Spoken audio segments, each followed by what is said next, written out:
en las cuales conozco personalmente. Pues en primer lugar a la señora Cotti, a quien tanto apreciamos nosotros, eh, nuestra anfitriona, guía en Madrid, ella y su marido, el Ram Moshe, y toda la comunidad judía de Madrid y en España en Déjate general. un poquito. Nos hace, ya España es parte de nuestra casa por muchos aspectos. Ahí está Ramosé, un placer ¿Qué tal? verlo, Buenas ¿cómo noches, está? ¿qué tal está?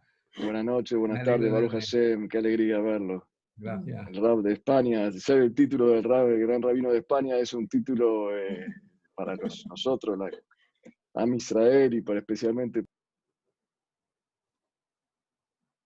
Ay, se silenció. Sí, se nos ha ido el audio. Espera, yo no fui, ¿eh? Ya, Espere, Rab, espere un momentito que se me... A ver. Está con otro nombre. España para Ahí nosotros está. Ahí está. Es nuestra casa en muchos aspectos. Como judíos, en nuestra casa, como hispanoparlantes, en nuestra casa, y bueno, y como sede de la ciudad, del país en el mundo, siempre España está ahí en todos nuestros viajes. Nuestra parada es en España, la comunidad es excelente, les tengo mucho afecto y aprecio a todos. La verdad que nunca imaginé que iba a tener tanta gratificación de viajar a esta ciudad y conocer una comunidad y gente tan noble, tan querida, tan cordial, tan culta, tan amable. Y tienen, bueno, dirigentes espirituales como el Ramo J. Cotti, que la verdad que son dignos de ustedes de tener esta calidad y este nivel de educadores, de maestros y de guías. La verdad que Hashem los bendiga, que tengan salud, alegría, que verajá, Amén. especialmente en esta época que estamos pasando en todo el mundo, esta situación un poco difícil del aislamiento social, de la pandemia.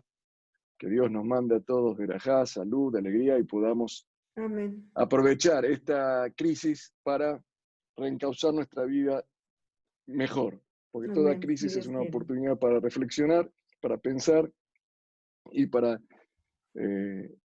a enderezar algunas situaciones que con el ritmo que uno tan acelerado que está en la vida, Es verdad. a veces se desbanda y se olvida por dónde tenemos que transitar. De repente cuando aparece la tormenta, uno baja la velocidad, endereza el volante y se enfoca más hacia dónde queremos llegar. Es una oportunidad. Muchas Así que hay que gracias. aprovecharla. Amén. Bueno, gracias por invitarme a participar en esta charla sobre la temática de la película, que la verdad que de Unorthodox, que es una actitud muy inteligente, y cuando algo en la sociedad hace una repercusión, no por un éxito de taquilla de la televisión o de Hollywood, porque bueno, éxitos hay muchos, pero esto es un tema que tiene que ver con la sociedad. A nosotros como judíos nos toca mucho esta película, y aparte tuvo una repercusión internacional y deja interrogantes, dudas, deja todo un dilema sobre el rol de la mujer en el judaísmo, sobre la función social de la mujer en el judaísmo, sobre la modernidad y la religión. Entonces lo primero que quiero empezar a decir es que, bueno, gracias que está Netflix, porque así nos da tema para charlar. Eso en primer lugar. Por lo menos también tiene un sentido positivo, no es pérdida de tiempo todo. Hoy la cultura pasa mucho por la televisión y el cine. Lo que antes era un libro, ahora la cultura es la televisión, el cine. Absolutamente. Y la cultura despertaba inquietudes. Entonces uno se empieza a preguntar. Lo primero que hay que aplaudir y festejar en todos los que tienen esta inquietud es qué bueno es que uno se pregunta y no mira algo y dice, bueno, está bien, ok. No, hay que preguntar, hay que indagar. me tiene que doler algo, me tiene que algo movilizar, porque así uno va creciendo en su percepción de la realidad y de la vida. Cuando ve las cosas y se pregunta, como hacía Abraham Avinu, Abraham nuestro patriarca. Él era don preguntón, no sé si existe esa expresión, pero preguntaba todo, Abraham preguntaba todo. Él no se conformaba con lo que le decían, con lo que veía en la tele y lo aceptaba. Él preguntaba, un momento, ¿y esto qué es? ¿Esto es así? ¿Sirve? ¿No sirve? ¿Es verdad? ¿No es verdad? Y nosotros, como dignos descendientes de Abraham, herederos culturalmente de su enseñanza, también preguntamos, si vemos algo y queremos saber de qué se trata. El pueblo quiere saber de qué se trata. Y es bueno esta reacción de búsqueda de las verdades sobre lo que nos muestran.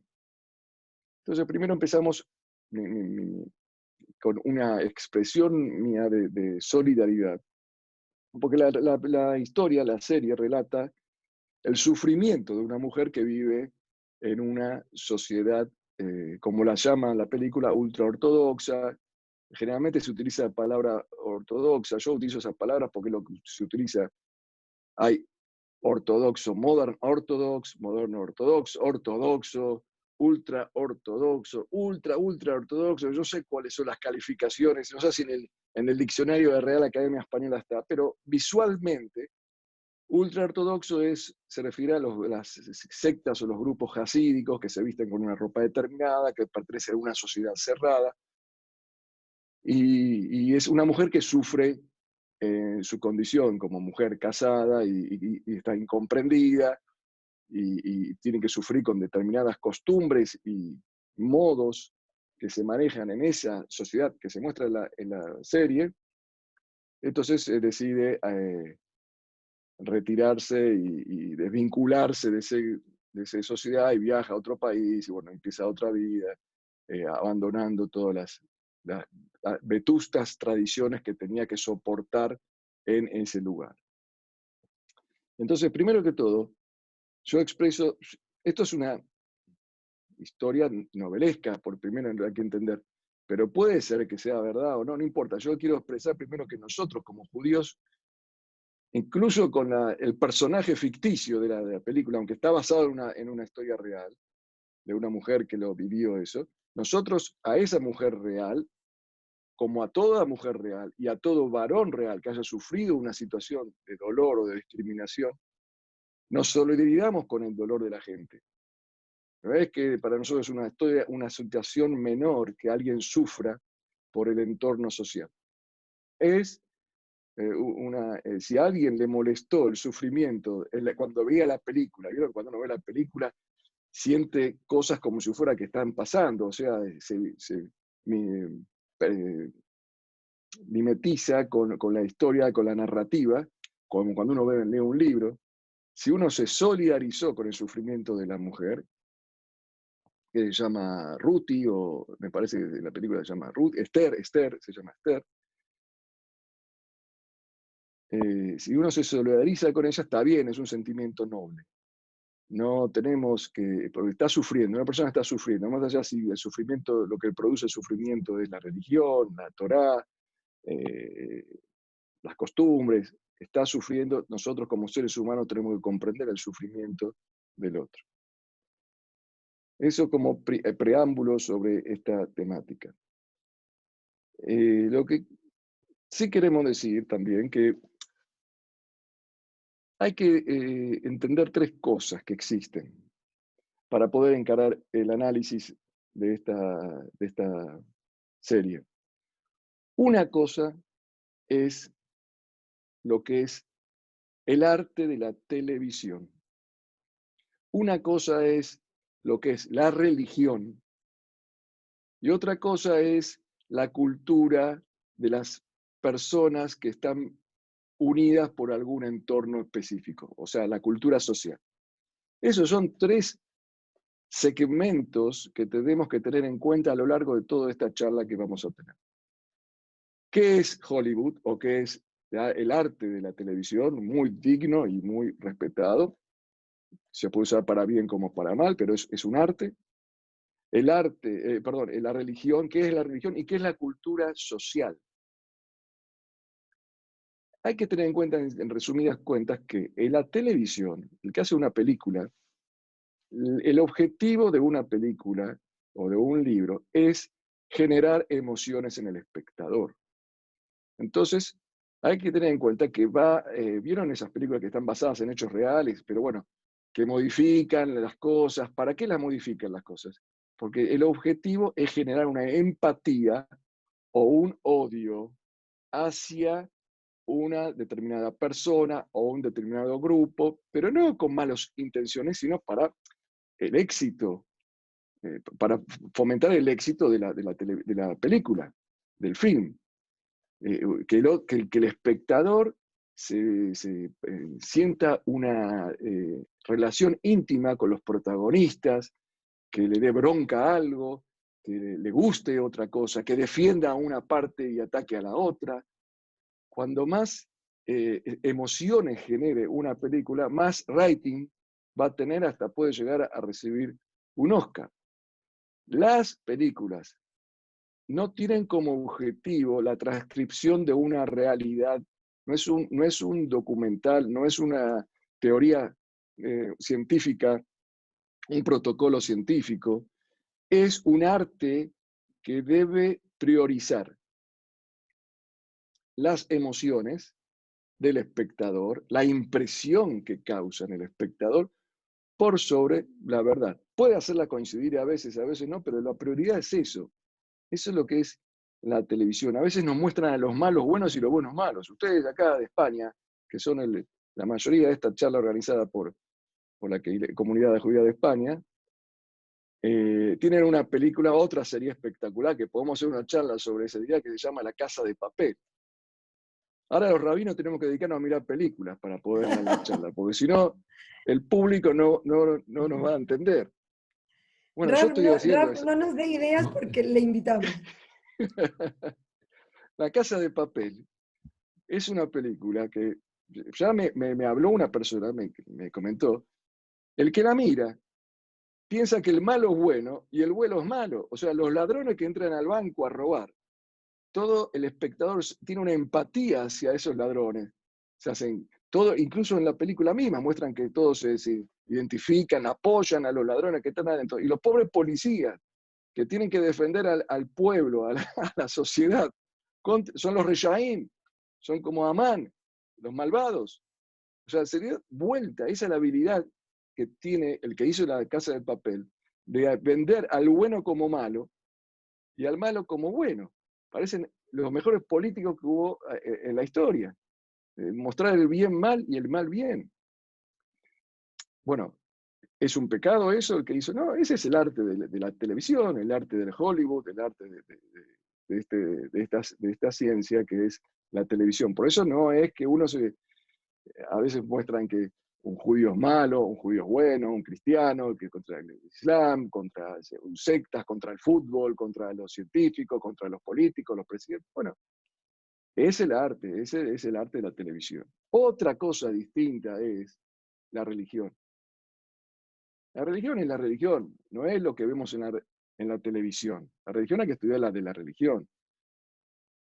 Uno no puede percibir la religión del diario, de WhatsApp, de Internet. No, tiene que estar en la yeshiva, esa es la verdadera religión y conocer por adentro lo que es la religión. Si no, no está comprendiendo las cosas cuando las percibe de una televisión, de una nota, de un diario. Yo me acuerdo, por ejemplo, cuando sale Adam Moshe seguramente coincide conmigo, cuando hay un tema judío que aparece en los diarios nacionales, internacionales, si es un tema judío, religioso, específico, nosotros sabemos enseguida captar, porque el tema es religioso, si lo que está escrito en el diario es correcto o no, se confundió en esto, se confundió en lo otro, porque somos expertos en esa materia. El médico, muchos médicos acá, hay muchos amigos acá, ustedes tienen algunos argentinos ahí, odontólogos que están ahí, que son muy amigos míos en Madrid, acá ya veo unos cuantos, sabe cuando hay una nota sobre, digamos, sobre odontología, y la escribió un periodista, está bien, un poco investigó esto, lo otro, pero el odontólogo dice, no, esto como se dice acá, esto es mentira, no es verdad, pero está tergiversado porque sabe de la materia, y le pasa al abogado, al contador, al político, al científico. Cuando se trata un asunto en los medios, siempre hay algún tipo de matiz, condimento que viene a captar la atención más que transcribir una verdad. Se mezcla la verdad con la mentira. Eso es importante, hay que saber. Una cosa es la televisión, otra cosa es la religión judía. Muchas cosas que se muestran en esta serie, prácticas, que vamos a ver, como que se pela a la mujer, como que las relaciones íntimas no son únicamente para cumplir con un mandato divino o un mandato social, que la mujer no puede estudiar una ciencia, un arte, un trabajo, que no puede trabajar. Esto tenemos que ver ahora, vamos a analizar si es la religión nuestra o es un invento de la película, o es la tercera tema que tenemos que analizar, una cultura de un grupo de personas. Esto también hay que analizar. También, no, yo no digo que hay que pensar, se nos puede dar la oportunidad ahora, con esta película, de analizar si es posible que un grupo de personas, judías o no, adopten algunas, en este caso vamos a hablar de judías, ortodoxas, observantes de la tradición, se adopten otros mandatos que no son propios de la religión y que pertenecen a una influencia social que en algún momento determinado se incluyó como un mandato religioso cuando en realidad en la Torá no lo dice. Hay mucho, vamos a descubrir, yo lo voy a demostrar, de conductas sociales que incorporamos como si fuera algo religioso y no lo es. Y quizás hasta incluso es contrario a la religión. Esto puede ocurrir y ocurre no solamente en los ámbitos, en los grupos sociales religiosos, sino también en cualquier grupo social, que uno incorpora actitudes que no son correspondientes a la ideología básica, pero se impuso por algún motivo. Yo voy a dar al respecto después varios ejemplos. Y por último, tenemos que recordar también que esta situación de una mujer sufrida, rechazada, incomprendida, puede ser de un varón, de un niño, un anciano, lo que sea, ocurre, pero ocurre en todos los ámbitos. Se tomó el ámbito ortodoxo de la comunidad judía Satmar en Brooklyn, que es una comunidad judía excelente, que cual yo conozco muy de cerca, y son gente muy buena, no es de absoluto, pero puede ocurrir una cosa así, puede ocurrir.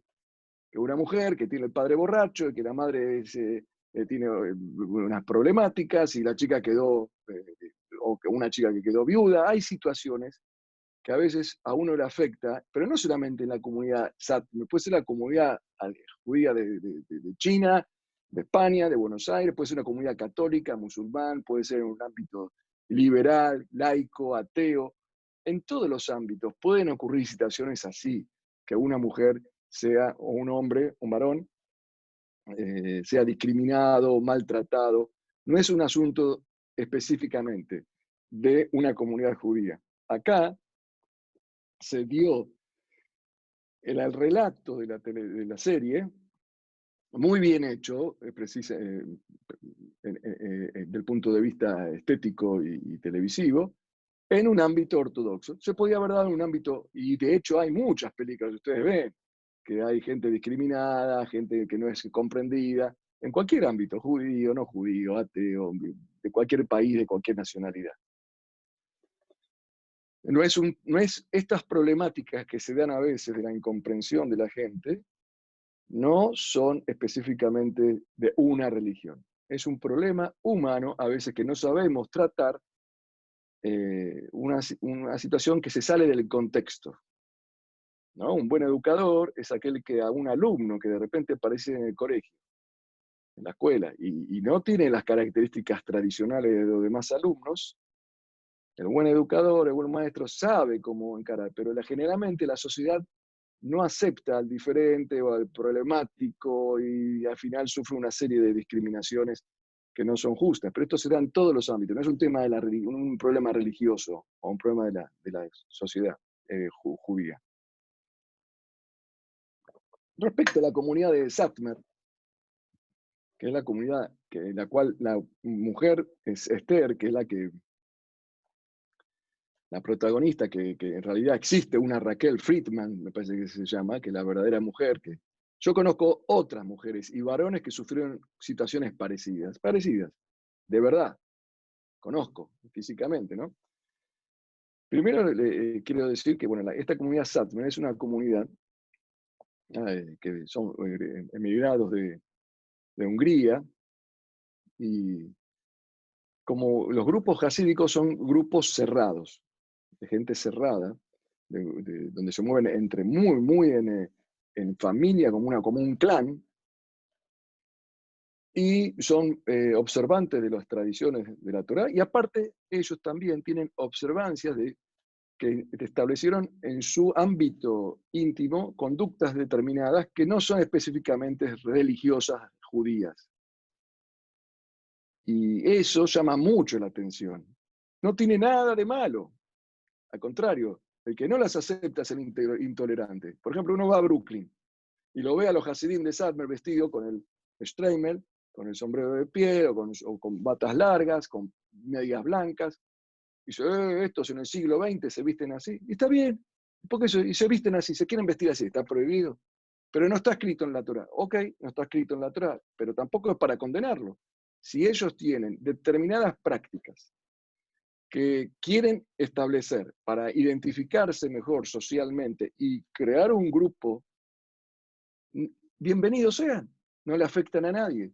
El intolerante es el que critica al otro cuando hace algo que quiere imponer, y que los policías que se visten con uniforme, o cada país tiene su estilo se quieren vestir así. ¿Pueden hacerlo o no pueden hacerlo? Pueden hacerlo, aparentemente. Este grupo de Satmar tienen entonces una observancia de las normas religiosas de la Torá que todos los judíos del mundo tenemos en común, y aparte tienen algunas prácticas, como también los sefaradim, tenemos nosotros algunas prácticas específicas de los sefaradim, los judíos de Marruecos, los judíos de Siria, los judíos de Turquía, o los ashkenazim de otros países. Ellos tienen algunas prácticas. Los Satmar son, por ejemplo, les digo, la ropa esa que usan los Hasidim en general, no solamente Satmar, todos los Hasidim, eran en realidad ropas que en un principio eran despectivas.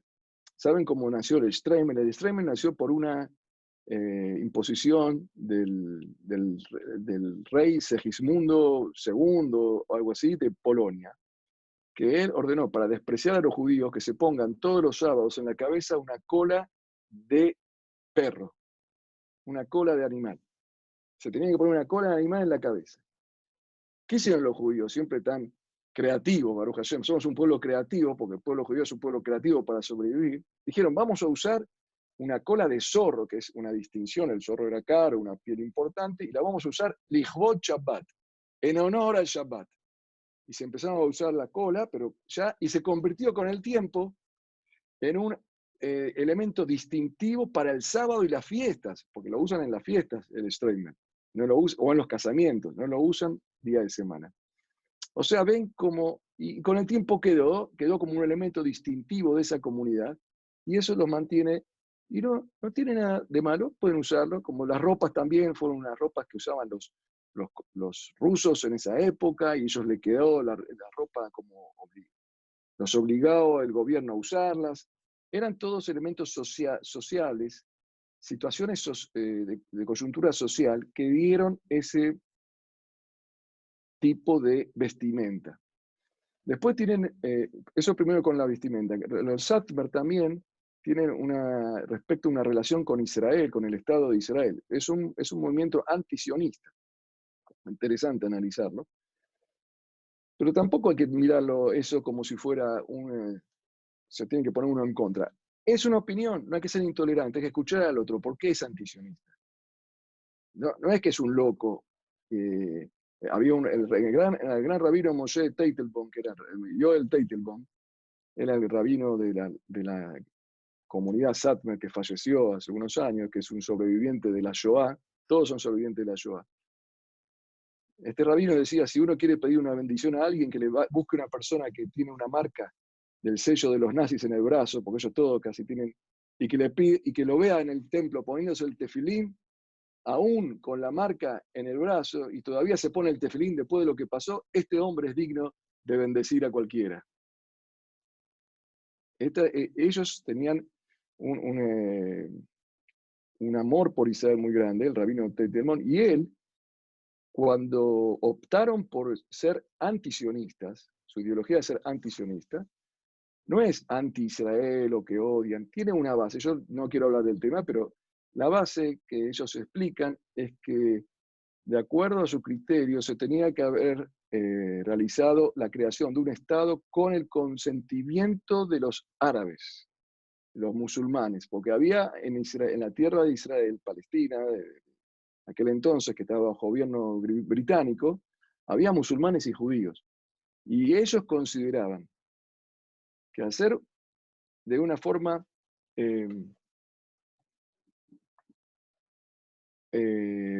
disponiendo de propia voluntad los judíos establecer una tierra sin el consentimiento del Islam, de los musulmanes, podía traer más conflicto y más derramamiento de sangre que si hacemos una en conjunto. De hecho, la verdad que se intentó hacer en conjunto, pero no. Entonces al final habían tres opciones: o hacer un Estado de Israel para todo de judío, o hacer un Estado combinado musulmán y judío, o hacer un Estado judío y un Estado musulmán. Esta segunda opción fue la que propuso la ONU, y la ONU lo aprobó, y se hizo un Estado judío, un Estado musulmán. Pero los musulmanes no aceptaron, entonces, bueno, estamos ahora como estamos. Pero no es que esta actitud antisionista es una actitud ilógica, también tiene su razón de ser. La gente de Sarmer es gente muy amable, muy trabajadora, son gente que trabaja, no es que estudian Torah todo el día. Hay otra película también al respecto, Shtisel, capaz que también la vieron, que también está en Netflix, que muestra que los judíos no trabajan, sino estudian todo el día. Acá vemos que en Estados Unidos los Satmar trabajan, los hombres, todo el día trabajan, no hay sentarse a estudiar. Acá vemos cómo una misma secta se adapta al enmarco social, de acuerdo a dónde se encuentra, dónde está. En Israel estudian, en Estados Unidos trabajan. O sea que hay un montón de elementos que se practican y no lo practican por religión, lo practican porque lo incorporan por otros elementos sociales. Ahora, como decíamos, dentro de la religión hay leyes, hay costumbres y hay elementos populares. Uno puede, digamos, establecer algún tipo de costumbre que quiera en la comunidad que quiera. Es bueno que haya una actitud de encerrarse en uno mismo, en la comunidad, y no estar abierto al mundo. Al respecto, yo quiero decir lo siguiente, que en el judaísmo nosotros encontramos, a simple vista, 4 problemáticas que realmente deben ser analizadas. Así, el que ve el judaísmo a ver, un sobrevuelo sobre los conceptos del judaísmo, o del pueblo judío, de la religión judía, uno puede tener 4 inquietudes. La relación del judaísmo con la mujer genera inquietud o genera preguntas. Hay gente, muchos que yo me encuentro, jóvenes especialmente, de lo que perciben, de lo que se muestra sobre el judaísmo, ven que la mujer como que está discriminada, tiene que estar en la casa, no puede hacer determinadas cosas, no reza, está absuelta de muchos mandamientos. O sea, el tema de la mujer es un tema que, la verdad, que requiere un análisis. Dimos una charla, podemos hacer una charla después si Ramosé y Coti que quieren sobre el tema de la mujer específicamente, pero la primera impresión, yo les digo de ahora que no es así, es que la mujer está relegada del judaísmo. En realidad, no sé en qué casa judía existe que mande el varón. Todavía no la descubrí. Si ustedes tienen alguno, mándenme la foto y la voy a poner acá en la sala para ver si hay un lugar donde manda el varón y no manda la mujer.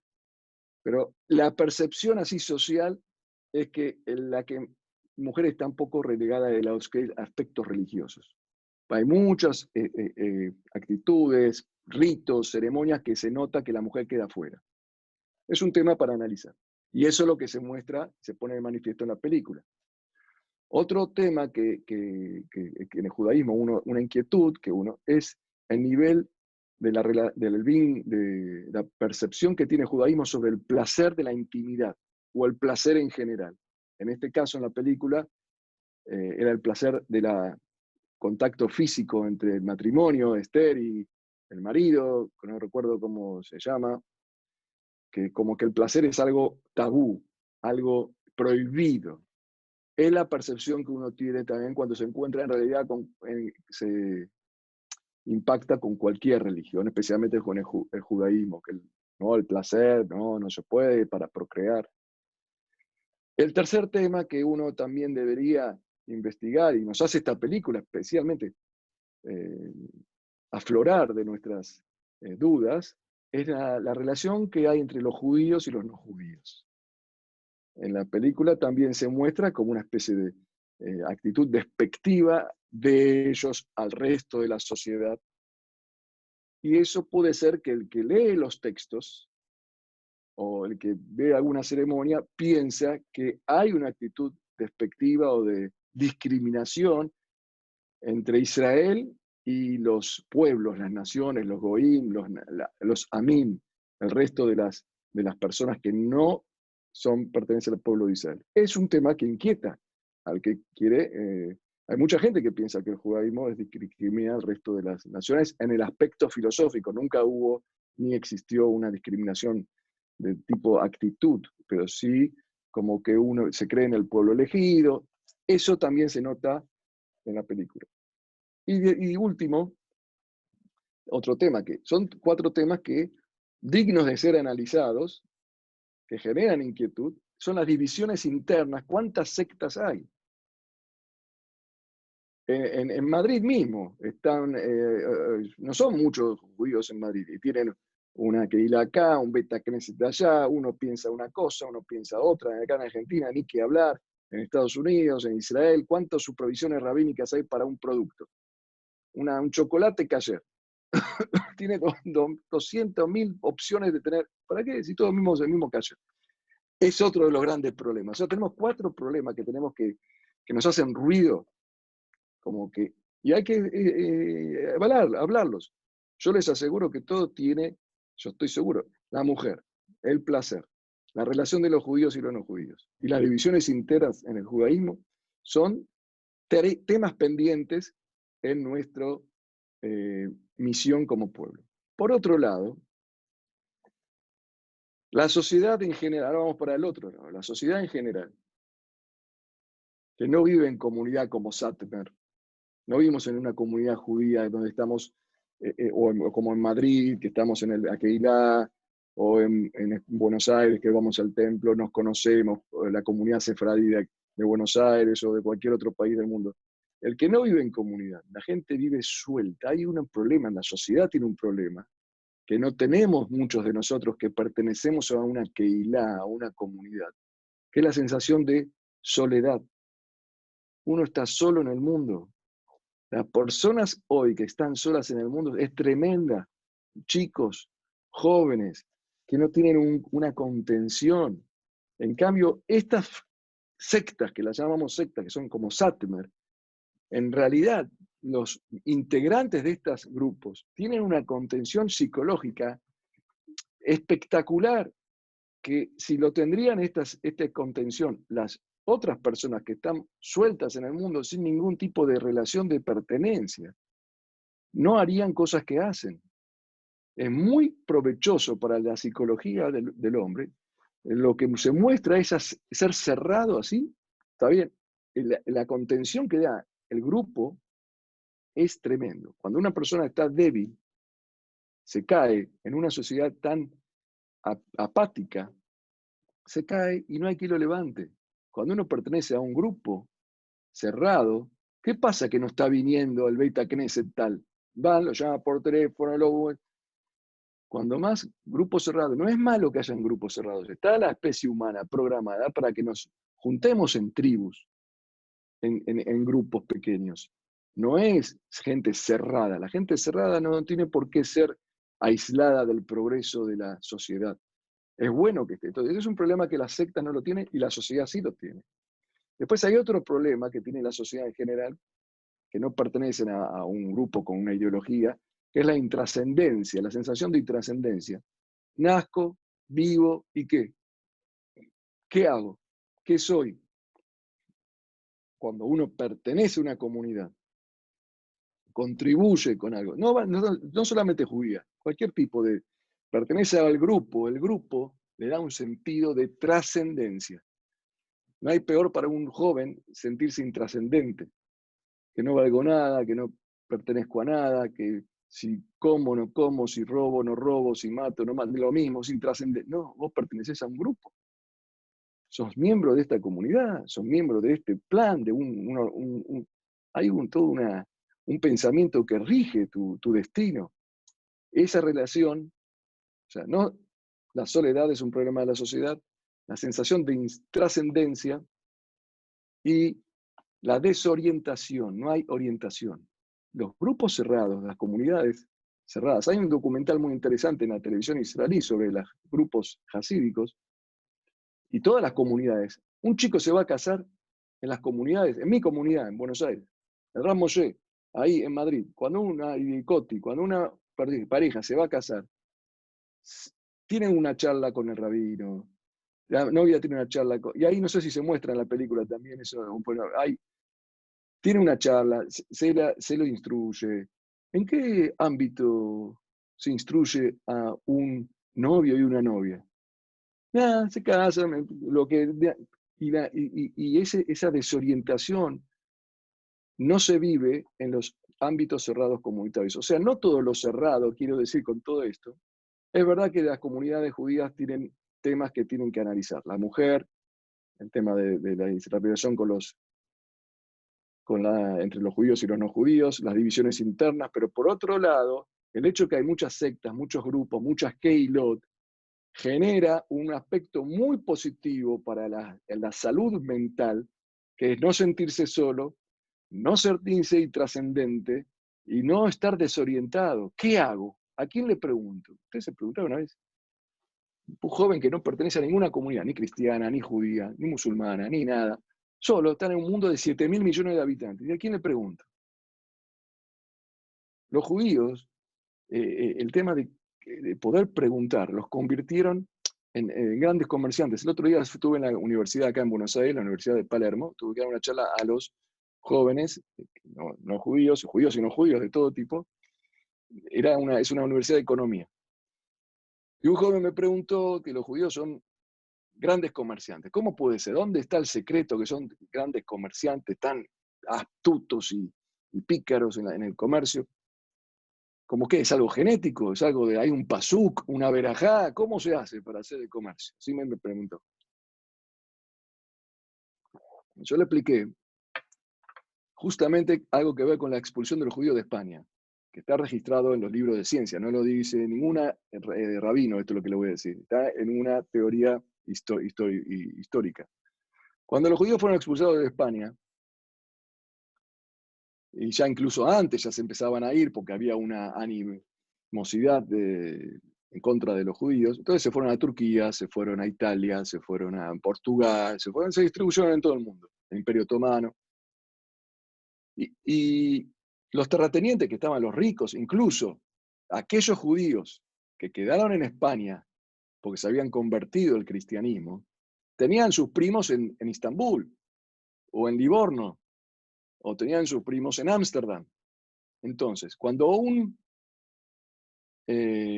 una persona tenía que vender aceite de España, aceite de oliva a Istambul, o especies tenían que mandar de Imperio Otomano a España, ¿quién? El que no era judío no conocía a nadie. ¿Cómo le va a pagar? ¿Con qué giro? No había tarjeta de crédito, no había giro comercial, ni prepago, todo este sistema de pago que hay hoy, incluso ni... ¿Cómo se comerciaba? Aparte, ¿cómo hablaba un otomano con un español? Los judíos estaban dispersos, pero seguían enganchados por la religión, era un grupo cerrado. Entonces, ellos se transformaron a la fuerza en los comerciantes del mundo. Cuando había que vender, no había otra forma, y eso es lo que les hizo sobrevivir. Había que vender a Italia. ¿Quién conozco de Italia? Dejá, yo te lo mando, tomá la plata, yo le digo a mi primo que está en Italia que me deposite la plata a mí, vos olvidate. Y así con Italia, con Ámsterdam, con Istambul, con Izmirna. Los judíos eran los comerciantes del mundo porque pertenecían a una secta judía. No es una conspiración mundial, es una consecuencia de la expulsión que sufrieron los judíos y que lo distribuyeron por todo el mundo. Pero mantuvieron el concepto de secta, un grupo, y eso es bueno para... ¿A quién le pregunto? ¿Y ahora qué hago? Tenían un montón de... Y cuando expulsaban a un judío, tenía siempre otro judío que lo recibía. Todo eso es bueno y sano. No hay que ver, como muestra la película, que las sectas o los grupos cerrados son negativos. Son negativos cuando hacen otras cosas, pero no por estar en grupo. Bien. Ahora, entonces hay leyes, hay costumbres que uno impone para mantener ese vínculo. Los Satmar pusieron vínculos entre ellos. Nosotros, como sefaradín, también tenemos fiesta. Ahora festejamos el Lag Laomer hace poco. Son tradiciones sefaradíes. Eso está muy bien, nos da un sentido de pertenencia, de grupo, y eso es sano para toda sociedad. No es bueno, como muestra la película, ser un cipor de error, un pájaro que va sin destino para donde me lleva el viento. En la vida no sirve eso, y menos para un joven. El sentido de pertenencia, el sentido con quién consultar, eso es muy importante, muy necesario. No es un defecto, se muestra en la película como un defecto. Sin embargo, la película presenta algunos defectos y tergiversaciones, y también tengo que confesar que hay algún tipo de realidades que se muestran, algún tipo menor, o que de todos incorporamos actitudes que son vicios y pasan a ser parte del folclore de nuestra comunidad. Pero esto es inevitable, no es algo achacado, ahora voy a dar unos ejemplos, pero no se puede achacar esto especialmente a los Satmar, porque todos tenemos esto. Los argentinos, ni que hablar, un montón de defectos que incorporamos, somos los campeones en esto. Algunos los españoles tienen defectos, los italianos, los judíos de acá, cada uno tiene sus defectos que incorporamos, porque somos seres humanos. Seres humanos incorporamos algunos defectos, y cada tanto tenemos que replantearnos si estamos haciendo las cosas bien o incorporamos algún defecto. El Talmud dice, Kol Yom Yu Be'eneja Kehadashim, que todos los días la Torá sea para vos como algo nuevo. Tenés que renovar tu análisis de la Torá. No te quedes con lo que estudiaste ayer con la misma comprensión. Reestudialo de vuelta hoy, a ver qué descubrí de nuevo. No te quedes no establezcas lo que antes hacía, hoy también, sin analizarlo bien y sin adaptarlo a la realidad. Un ejemplo típico de esto es, yo siempre ayuné en Yom Kippur. Ahora tengo 115 años, Baruch Hashem, tengo la abuela de mi señora tiene 101 años, por muchos años más que viva con salud. Y dice la abuela, yo siempre ayuné en Kippur, voy a ayunar este año en Kippur. Pará, abuela, no me ayunes en Kippur porque queremos que cumpla muchos años más. Entonces uno no puede decir que lo que siempre hacía voy a hacer. Capaz que ahora no puede porque la salud no le da, capaz que las cosas cambiaron. Hay que reanalizar siempre la Torá. ¿Entendí bien? Yo la Torá, como me la explicó la Morá en el Jardín Infante, hoy tengo 50 años. Capaz que tengo que profundizar más en la comprensión. Capaz que descubro algo, sí, la Morá me lo dijo por tal cosa, pero ahora cambió. Eso hay una convocatoria talmúdica que dice, Kol Yom Yu Be'eneja Kehadashim. Bedibartá Bam. Shibteja Beteja, Ulechteja Baderes. Vas a estudiar la Torá todos los días la tenés que redescubrir. ¿Para qué? Para no que te caigan algunos vicios. Porque los seres humanos incorporamos vicios. Somos personas viciadas. Y a veces la religión, si no llegó el Mashiach, si no llegó la redención, porque tenemos algunos vicios, no tantos como muestra la película, pero algunos sí que podemos nombrar acá.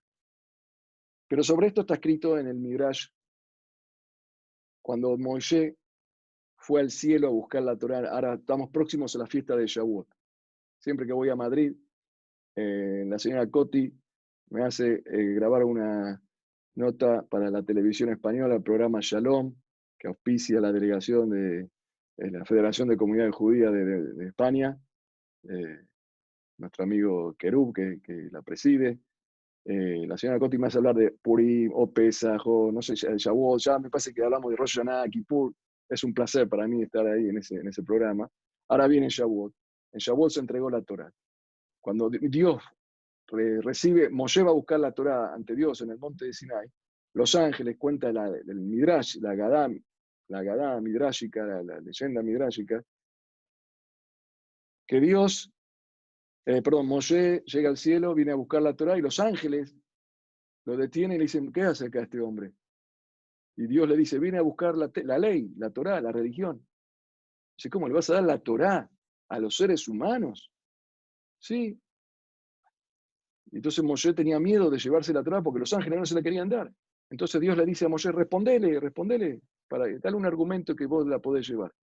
Entonces Moshe le dice, escúchenme muchachos, ustedes tienen Yetzer Hará, tienen instinto malo, tienen tentaciones materiales, tienen padre y madre que dicen, no respetarás a tu padre y a tu madre. ¿Acaso ustedes salieron de Egipto como para recordar la Pesaj?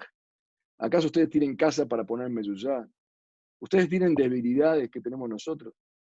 Miren la Torah, ¿qué está escrito? Esto da para el hombre, no es para los ángeles. Entonces los ángeles dijeron, bueno, está bien, y se la llevó, y acá recibimos la Torah. La pregunta es, ¿cómo los ángeles? ¿Qué argumento? ¿Qué pensaban los ángeles? Que no le dé la Torah a los hombres. Si la Torah, el que la lee, se da cuenta que está hecha para el hombre, ponete tefilín, ponete talet, respetar al padre y la madre, no maté, no robás, no robés, todo eso son mandamientos para los seres humanos. ¿Qué querían los ángeles? Los ángeles sabían los vicios que tenemos los seres humanos. Primero empezamos con la Torá pura, pero pasan los tiempos y empezamos a incorporar cositas que no son de la Torá y le ponemos el título de Torá. Uno primero compra un frasco de café en el supermercado que dice café. Lo abre, lo usa, después empieza a poner garbanzo, lenteja, pero dice café afuera. Esto es lo que hacen las mujeres que conservan en el envase y va cambiando el contenido. Entonces tenían miedo los ángeles. Está bien, la Torá es para los hombres, pero Dios, estos hombres van a vender buzones y van a decir que es Torá. Le van a vender lentejas, van a decir que es Torá. Porque el hombre tiene el problema de la sociabilización, es un ser social, y vamos a ver cómo hay algunas costumbres que se fueron tergiversando y no tuvimos la capacidad de reanalizarlas. Por eso yo digo, esta serie es una serie tendenciosa porque es una buena película que genera una bronca al distinto, al que se viste antiguo. Es una buena película, pero es tendenciosa. Pero también nos sirve para que todos nosotros, porque no Saten, es gente de primera, todos somos gente de primera, pero todos tenemos también algunos vicios establecidos.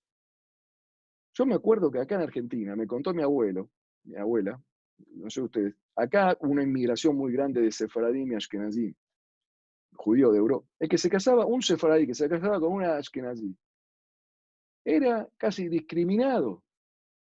Y una mujer ashkenazí que se casaba con un turco, como lo llamaban acá a los sefaradim, un turco, era casarse con un gorila. Porque los ashkenazim acá eran gente culta, eran más estudiosos. Los turcos eran apenas comerciantes. Yo soy un producto de una mitad ashkenazí, mitad sefaradí. Y no era fácil el tema de aceptarse. Bueno, era un oficio mudo, era entre los consuegros, así.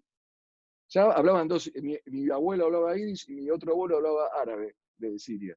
Ya el idioma era... Ahora, eso es practicado y fue practicado. Hay países en el mundo donde las comunidades sirias, por ejemplo, Halabi y Yami, tampoco se casan, tampoco se mezclan, no sé si en México o en qué países. Y los ashkenazí también, que si es Polish, si es Galicianer, estos son errores que tenemos incorporados. hay errores que tenemos incorporados con justificación. Por ejemplo, hay gente que me dice, yo no compro Mercedes-Benz porque nunca voy a comprar un producto alemán después de la Shoah. Un sobreviviente de la Shoah, me decía. ¿Cómo voy a usar un Mercedes-Benz?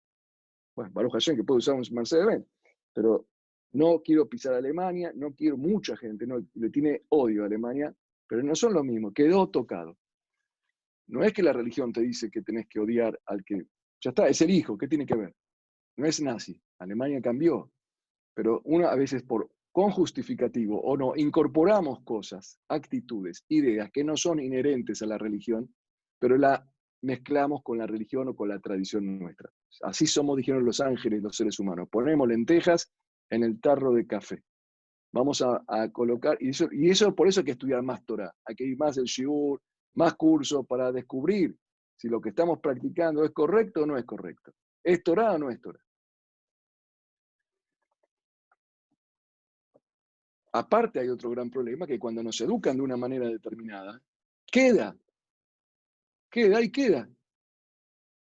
Y uno piensa que es un tema religioso.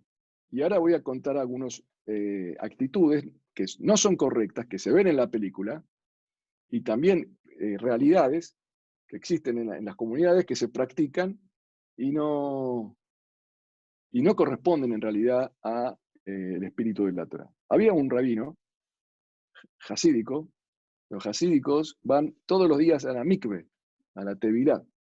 No es una obligación, lo son varones ir a la tevilá, solamente las mujeres tienen la obligación casadas que después de la regla deben asistir a la mikve para poder la pareja volver a unirse. Pero el varón no tiene por qué ir a la mikve, pero los hasidim van todos los días a la mikve. La gente así muy, muy santa va todos los días a la mikve.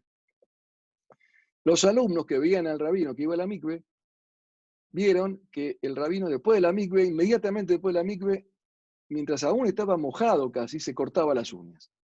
Entonces se reunieron en el Bet Midrash para charlar los amigos, ¿por qué el rabino se corta las uñas con la mano mojada apenas sale de la mikve? Entonces empezaron seguramente que en ese momento, después de la mikve, la santidad es más pura y el cielo se abre, y entonces cuando se corta las uñas hace una especie de elevación espiritual. Cada uno venía con otra teoría.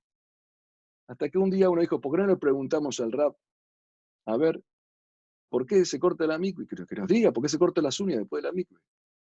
Entonces le fueron a preguntar al rabino, Rab, ustedes vemos que todo de forma constantemente, ni una vez faltó. Hace la mikve, se corta las uñas y después se seca. Dice, ¿cuál es el secreto místico de esta actitud que usted tiene? Le preguntaron al Rebe. Dice, no, perdón, pero yo me corto las uñas después de la mikve porque después de la mikve las uñas están blanditas y son más fáciles de cortar. Pero los alumnos, antes de que preguntaron esto, empezaron a hacer lo mismo que el Rab, porque pensaban que era un tema religioso. Todo lo que hace el Rab es un tema religioso. Y de esto hay muchas historias que uno ve al Rab que hace algo y piensa que es un tema religioso. Toma el remedio, toda la noche toma un remedio. No lo toma porque dice religión, porque el médico se lo dijo. Hay que saber estas cosas. Y uno cuando ve las cosas, mi abuelo hacía tal cosa, mi tatarabuelo hacía tal otra. ¿Lo tengo que hacer yo también? Hay que ver, ¿la Torá dice o no? ¿Se ponía tefilín mi abuelo? ¿Tenés que leer la Torá? Sí, hay que ponerse tefilín. ¿Estudiaba Torá? Sí. ¿Hacía tzedaká? Sí. ¿Cumplía el Shabbat? Sí. Pero, por ejemplo, las mujeres estas de Hungría, está escrito en el libro de Rabbi Obaya de Yosef, se ve en la película que la pelan para el casamiento. Ustedes lo vieron ahí en la parte que se pela para el casamiento. ¿Por qué se pelan? ¿Sabe cómo empezó? Mi abuela se peló. Como mi abuela se peló, yo me tengo que pelar. La abuela se pelaba. ¿Por qué se pelaba la abuela? Porque mi mamá se peló y la mamá por la mamá. ¿Quién fue la primera que se peló? En todo el Talmud, en toda la Torá no existe que se obligue a pelar a un hombre o a una mujer. Por ningún motivo. Si se fijan las fuentes bíblicas y talmúdicas, se ve que las mujeres usaban el pelo largo. Casadas, no había ninguna prohibición, no tiene ningún sentido pelarse. Entonces, ¿qué pasó? Que esta secta hasta el día de hoy tienen la costumbre de pelar a las mujeres cuando se casan. Las solteras no, solamente las que se van a casar. Hasta hoy es así. y esto es una actitud criticada por el Rab Ovadia Yosef y por la mayoría de los rabinos del mundo, quedó. Bueno, nosotros tenemos vicios peores, ojo, no es tampoco no es gente mala. Quedó este vicio, lo voy a explicar cómo surgió, para que entendamos, pero como ellos son tan observantes, tan ingenuos, tan, digamos, como devotos, no quieren cambiar la costumbre y a veces queda un vicio. En la antigüedad, en Hungría, en esa zona, estaba lo que se llamaba el señor feudal, el poretz, en yiddish, diría el paritz. El señor feudal, entra en Google y lo van a encontrar, había una ley que ponían los feudales, que toda mujer que se casa primero tiene derecho de nupcias, el señor feudal tener relación íntima con la mujer, la novia, y después al marido. Esto ocurrió en una época determinada, en esa zona en Hungría y en otras zonas más. Inteligentemente, los líderes religiosos de la comunidad judía de esa época de ahí establecieron toda novia que se va a casar, pelada, se la pela toda. Entonces, ¿qué decían? Era la norma. Los feudales no todos practicaban esto, muy pocas veces se hacía, pero podía ser. Hubo época que había un loco, y eran sanguinarios, crueles. Entonces iban los novios a saludar al señor feudal. Cuando iba el novio y la novia se presentaba ante el señor feudal y veía una mujer pelada. Dice, bueno, Mazal Tov, le decía Mazal Tov, felicidades, y ni la quería ni ver a la novia. Entonces era una forma de evitar el adulterio y la promiscuidad. Entonces quedó como ley a rajatabla. Con el tiempo la ley desapareció y la costumbre quedó. Y se empezó a darle explicaciones de otro tipo, que era por la hatzitzá, para que no se pare el agua cuando la mujer va a la tevilá, o por Shabbat para no hacer sejitá, pero no existe, no se puede decir que todo Israel está equivocado cuando en realidad era por una coyuntura histórica. Esto que se muestra ahí, se hace hincapié en la pelada, porque esa película pone esa costumbre. Ojalá tengamos el vicio de la pelada de Satmer y todas las virtudes que tiene esa gente, que son un grupo unido, que se apoya, no es como se muestra ahí, no maltratan a la mujer. Como todos tenemos vicios, y lo que nos puede ayudar esta película es a tener la apertura mental de analizar con criterio nuestros propios vicios y fortalecer nuestras propias virtudes. Uno no debe escaparse de la pregunta y adoptar una actitud apologética siempre ante cualquier situación que tenga el rótulo de la religión judía o mi tradición, mi equipo, mi país, mi familia. Al contrario, nuestro espíritu, como dijimos al principio de la charla, como Abraham Avinu, tenemos que ser objetivos cuando encaramos la vida. Y más que todo cuando encaramos nuestra propia religión. Analizar, no dejarnos llevar por los que nos quieren imponer estereotipos del judaísmo, pero tampoco por defender lo que es defendible, tampoco tenemos que adoptar una actitud de defender lo que no es defendible. Tenemos que la Torá nuestra es un equilibrio. Y la Torá misma nos dijo, somos personas que a veces incorporamos vicios. Entonces, en esta reflexión que estamos haciendo hoy,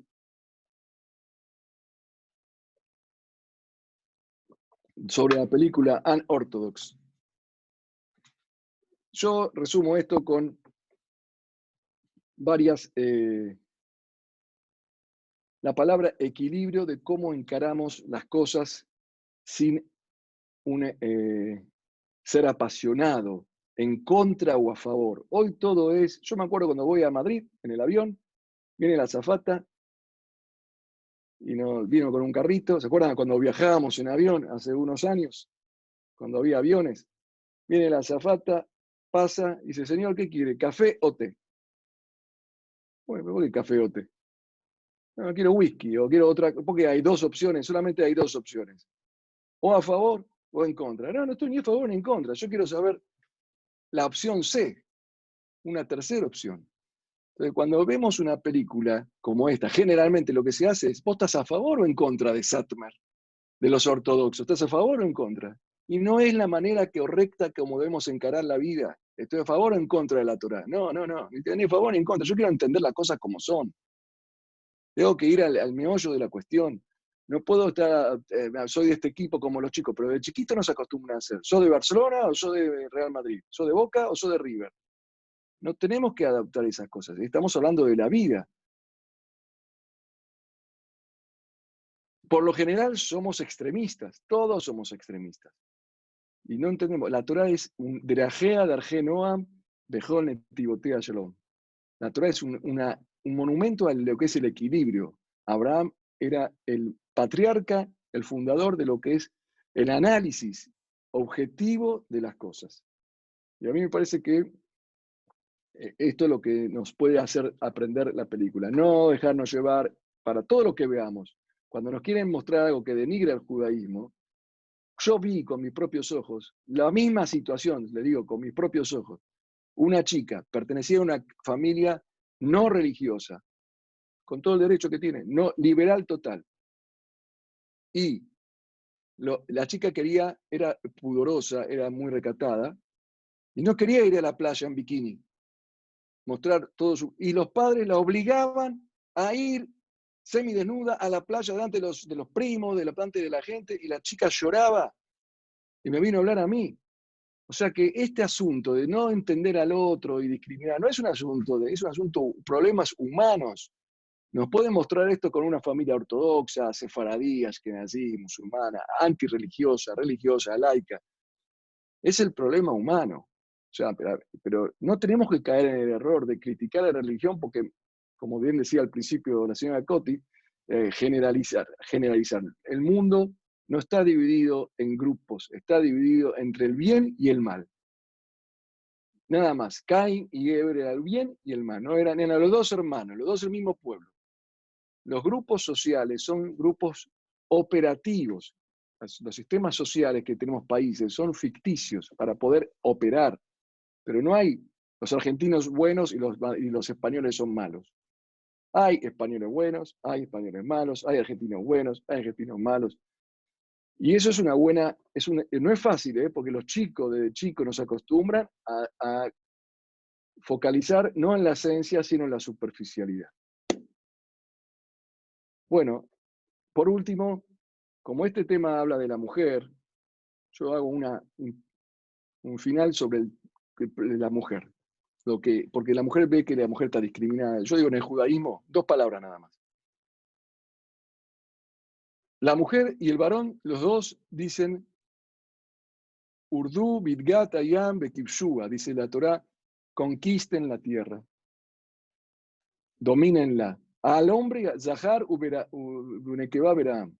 Hombre, varón y mujer los creó. Betzelem Elohim, Baipach, Beapam, Nishmat Chaim. Todo lo que dice la Torá, que le insufló el espíritu de vida, que los colocó en el Ganeden, el objetivo de la vida es del varón y la mujer y por igual. Tanto el varón como la mujer son iguales ante Dios.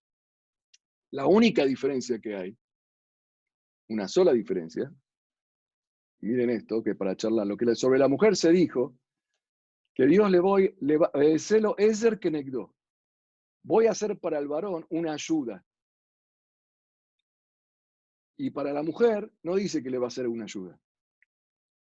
La mujer es una ayuda para el varón y el varón no es una ayuda para la mujer. Y dice Ezer Kenegdo, una ayuda contra él. ¿Qué significa este versículo bíblico tan misterioso? ¿Cómo la mujer es una ayuda para el varón? ¿Esto qué significa? ¿A qué se refiere ayuda? Pregunta el Talmud, ¿qué acaso para planchar, para comer, para...? No. La ayuda significa lo siguiente, está escrito en el Maharal. El varón y la mujer tienen los dos el mismo objetivo, que es acercarse a Dios, hacer el bien, ser buenas personas. Pero el varón tiene un problema, no puede llegar a hacer el bien si no tiene una mujer que lo ponga en vereda, que lo guíe, que espiritualmente lo inspire. Porque la mujer es superior, así está escrito en el Maharal, al varón. Entonces la mujer, cuando se contrae matrimonio con el varón puede llegar a Dios gracias a la mujer. Pero la mujer no necesita al varón para llegar a Dios. Ella no necesita ayuda, es superior. Entonces la mujer tiene una doble misión en la vida. La misión de ella elevarse espiritualmente, igual que un varón, pero también ella tiene el poder como un gran sacerdote, como un maestro, de activar la espiritualidad del varón, la espiritualidad del varón. Todo lo demás que hablen sobre la mujer en el judaísmo tiene que coincidir con este concepto. Cuando vamos a ver algo que aparentemente discrimina a la mujer, no es que la discrimine a la mujer, al contrario, la mujer es la que activa al otro. El maestro no le hace al deber al alumno, ayuda a que lo haga él, lo tiene que hacer el alumno. Y la mujer, el maestro, tiene que activar que el alumno lo haga. Sobre esto podemos hablar otro día cuando hablemos de la mujer, pero por lo menos de la película de Netflix, de Unorthodox, Baruch Hashem, que se hizo esta peli, esta serie, que hizo despertar a muchos de un letargo, que nos hizo a muchos replantearnos muchas cosas, y el prototipo de Satmar, este modelo, este extracto de la historia de Satmar, es un modelo que se puede repetir en cualquier lugar. Lo que tenemos que aprender es saber que hay bien y mal, y no hay grupos, y saber analizar las cosas como hacía Abraham Avinu, ser objetivo, ser equilibrado, redescubrir siempre la Torá para no caer en vicios y no dejarnos llevar por lo que nos quieren vender, aquellos que quieren activar nuestras emociones. Lo importante es pensar, como hacía nuestro patriarca, pensar y no dejarnos llevar por lo que las películas forman mucho los pensamientos y las ideas. Hay que tener mucho cuidado. Y tienen que generar un despertar en lugar de un adormecimiento. Porque hay gente que no viene a la charla hoy y se queda con el mensaje de Esti. En cambio, los que nosotros participamos hoy, abrimos nuestra mente. Pertenecemos a un grupo judío o al grupo que sea que pertenezcamos, nuestra comunidad que sea, pero tenemos la mente abierta para mejorar como personas. Bueno, me gustaría que escuchara alguna pregunta, alguna inquietud, o me pasé el tiempo. No, está muy bien, Agradezco Arra. a ustedes. Sí, Makoti, por favor. No, muchas gracias. Súper, súper interesante. Estoy viendo los comentarios aquí de todos, muy agradecidos. Hay una cosa, nada más que más de uno puntualizó que por qué el Rab hablaba de sectas. Algunos dijeron, yo no me considero que pertenezco a una secta. Muy bien. Secta, bueno, me refiero a la palabra que utilizamos como para definir a un grupo social. Lo podemos llamar comunidad, lo podemos llamar equipo, los seres humanos, tribu. Hay muchos sinónimos para la palabra secta, viene la palabra sectario, sector, que pertenecemos tenemos ciertas pautas. Y es bueno que exista eso, que yo pertenezco a un grupo determinado. Es muy sano para toda la sociedad. La sociedad, yo me acuerdo la última vez que hubo una crisis en Argentina, cada 10 minutos tenemos una crisis económica en Argentina, me había reunido con el quien hoy es el Papa Francisco, en su momento era el cardenal de Buenos Aires, y habíamos planeado, en la última charla, que las sinagogas y las parroquias sean los que distribuyan la ayuda social. Porque imagínense, cuando es muy amplio el sistema de repartición de ayuda, desde el Estado a 80 millones, ¿quién conoce? ¿A quién le llega?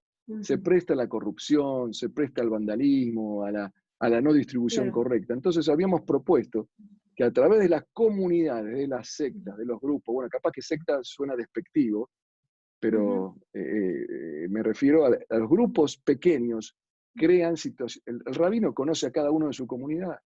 El párroco conoce a cada uno de los feligreses que vienen a la iglesia. Y así con cada un miembro, o el director técnico de un grupo de fútbol, de un barrio, conoce a los chicos. Y así, ese sistema es bueno, por eso me refería al grupo social. No hay que ir en contra de establecer pequeños grupos. Así progresa la humanidad. Muchísimas gracias. Ha sido muy, muy interesante. Yo creo que estoy viendo así los comentarios, estamos todos muy agradecidos. Yo quería solamente, ya sabes, soy un poco pesada, entonces digo, no, solamente para añadir, además de la costumbre muy interesante, triste, que usted contó acerca de la novia, cómo había esa costumbre de que pasar la primera noche a veces con el señor feudal. El Rav Twersky, el Rav Twersky cuenta acerca de su papa en Rusia, que en esa época venían a reclutar a los varones para llevarlos al ejército. Ir en Rusia, en esa época al ejército, era 25 años de ejército, donde esos niños perdían la conexión con su familia y con el judaísmo. Entonces el Rav Twersky contaba que el papá, los niños pedían que les quitaran todos los dientes para que los consideraran no aptos para ir al ejército. Y a veces cuenta el Rav Twersky que se inoculaban debajo de la piel leche estropeada, leche que estaba pasada, porque eso generaba una erupción que simulaba una enfermedad contagiosa. Así es, muy bien, exactamente. Hay una... Triste, muy bien lo que pero dice es Coti. lo que muchas veces las condiciones nos han obligado. A Rav, Exacto. de verdad, ha sido Que me acordé absolutamente... Coti, justo en España, en la Inquisición, hay una subpartición que no sé si ahí existe, pero se hizo muy popular, de señalar las estrellas. No sé si hay una la conoce. Se dice, cuentan, que si uno se decía a los chicos, acá en Argentina le dicen a los chicos, incluso los cristianos también, si señalás las estrellas, te van a salir verrugas en los dedos. Ah. Entonces se investigó el asunto y se ve que en la época de la Inquisición, los padres judíos que no querían contarles a sus hijos que eran judíos, los judíos tenían la tradición de contar 3 estrellas para ver cuándo terminaba Shabbat. Entonces le decían a los chicos, cuando empezó la Inquisición, ¿cómo hacían los agentes de la Inquisición para descubrir un judío que era oculto, o sea, un judaizante? Si lo veía el sábado a la noche señalando las estrellas, lo tomaban prisionero. Entonces le decían a los chicos, no pueden señalar las estrellas porque te van a salir verrugas. Y así quedó. Entonces hay que descubrir. Entonces si uno dice ahora, me acuerdo, y mi abuela venía con un montón de estas cosas, no hagas esto por tal cosa. Cuando empecé a estudiar me di cuenta que no todo era así, pero no porque encuentro un vicio voy a descalificar la cantidad de virtudes que tenemos que mantener. Absolutamente. Gracias, Coti, por lo que hacen por la Comunidad de Madrid, a usted, a Rav Moshe, esta reunión, todo lo que hacen todos los días. Tienen 2 ángeles ahí, que la verdad y toda la comunidad, que Hashem los bendiga, que tengan salud. Muchas gracias, y con su permiso y con la colaboración de Verónica Llama, que la tenemos siempre ahí al frente, le vamos a invitar, si Dios quiere, cuando usted buenamente pueda, para alguno de los temas que hoy nos ha dado una degustación. Muchas gracias a ustedes, por favor. Muchas gracias y cada uno los bendiga, si Dios quiere. Muchas gracias, Rav. Ahí lo veo a Jacobo, a Axel, a muchos amigos acá. Bueno, son bastantes, Baruch Hashem. La pantalla es chiquita, pero el corazón es grande. Baruch Hashem. Bueno, saludos a todos. Rav, mucha suerte. Edu, ahí está, Edu Tau. Algunos tienen nombre, otros no. ¿Cómo le va? ¿Qué tal? Paola Sojit de Buenos Aires, de Churba, ahí están la familia Giesen. Muchas gracias a todos, que Hashem lo bendiga. Nos vemos la próxima. Muchas gracias, Rav. Mientras no pueda viajar mucho, esto nos hace una especie de consuelo para encontrarnos. Baruch Hashem, muchas gracias. Gracias. Verónica, muchas gracias, reina. Gracias, Coti, a vos, un placer. Ha sido un placer, muchas gracias. Y gracias a todos los que habéis participado. Muchísimas gracias. Fue una apuesta por esta serie, fue una apuesta por el Rav Zaka. Verónica estuvo ahí ayudando mucho y mira, todas estas personas han disfrutado de poder escuchar una opinión con mucho fundamento, como siempre. Muchísimas gracias. Bueno, un placer y espero que haya una próxima oportunidad, así que hasta la próxima a todos.